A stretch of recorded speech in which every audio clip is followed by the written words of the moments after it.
whatever you're working on, it's impossible for you not to use your writing as therapy, and to deny yourself that instinct is to hamper your writing. And at the end of the day, sometimes you don't realize it as it's happening, but in hindsight, you're able to look at it and go, "Oh yeah, okay, so that's what was going on here."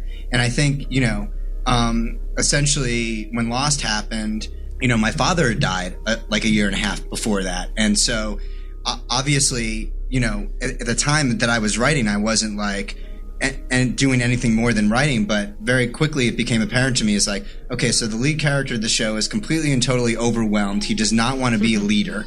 He became my guy, and then, but slowly but surely, the other thing that started happening was I was having a kind of a spiritual awakening as a result of my father dying, because my dad was sort of a self-professed atheist, and when an atheist dies, it's very hard because you're not allowed to say they're in a better place now. They didn't lose your father; they just lost his body.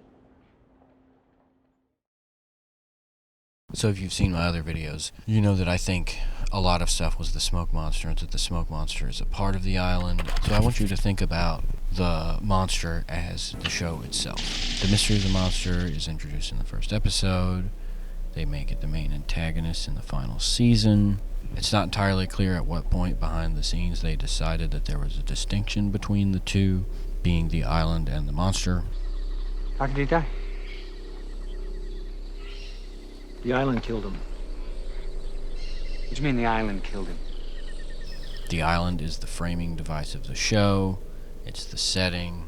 It's the center of all the mythology of the show. It's a security system. So the show is the island, but in that way, the monster is the island. Now think of it this way. It was probably not tightly defined for a long time until late in the show. More than likely around season 5-ish.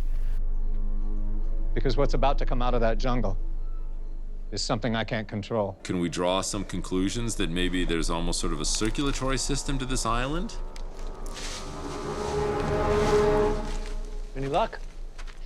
The island itself is alive. What was pretty clear in like the second half of the first season is that the source of conflict behind the scenes, behind all these mysterious happenings and dreams and just weird things that grab the audience, that stuff is some kind of antagonistic force. The idea that the smoke monster was pulling Locke down into the ground, you're intuiting that it was its intention to kill him, but that might not be actually what its intention was. What we were trying to illustrate in that episode about what the smoke monster's intention was is that Locke was about to give this big speech on how he thought everything was happening for a reason, based on this idea that he looked into the eye of the island and the island was beautiful. It was beautiful. That is not what I saw. What if that same thing that he thought of as beautiful turned on him? Would he be able to keep his faith, or would his faith be challenged? This island, it changed me. It made me whole. Now it's trying to take it back, and I don't know why. That came out of an understanding that they definitely had from the beginning, because it's the basis of all storytelling, and that's conflict. They come, fight, they destroy, they corrupt. It always ends the same. What if he's trying to get us to kill each other? It's a lie! It's not real! None of it is real! You like to play games, John? Absolutely. John Locke was the only one of us that ever believed in this place.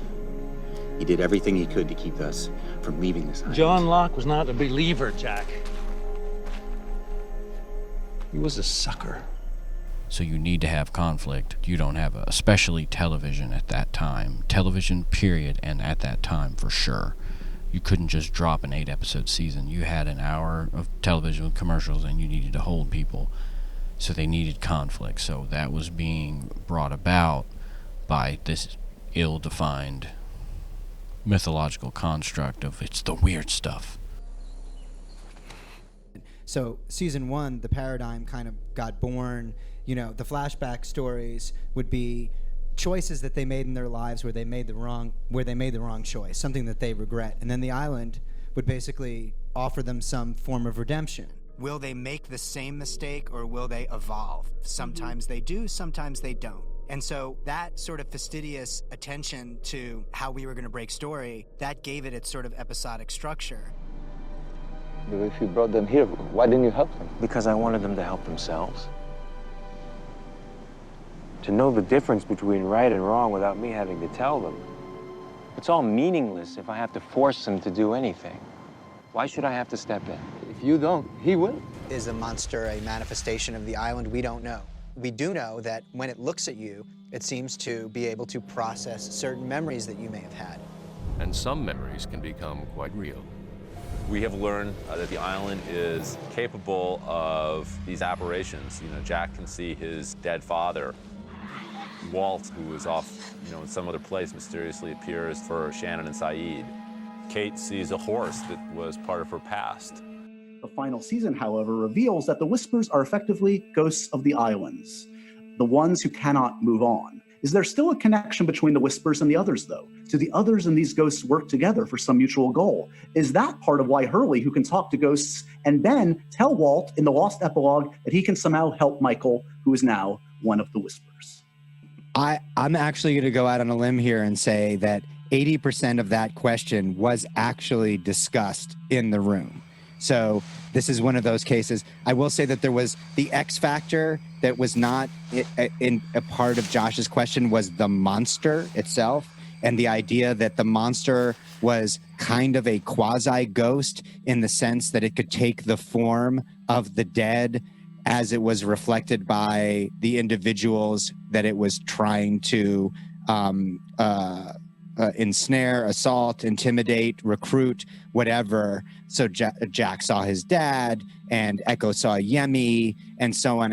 Shannon saw Walt, who was not a. So the fact that Ben Linus could control the monster, and that the monster was in some way responsible for the Whispers as well. So the idea is that the Whispers was sometimes the monster, sometimes the actual ghosts of the island, and sometimes just like a horrific story problem that we were trying to weasel our way out of. But they were very, very scary, Josh, and that's what matters most. If Jacob's smoke monster was his brother, then who was the smoke monster before him? So here you have this gradually more well-defined mythological construct that's bringing about all the conflict, because that's what TV requires. So in that way, the island is the monster, is the show. The way you wrote yourself into Jack, as it turned out, not knowing you were doing it, but the experience of the father. Steel.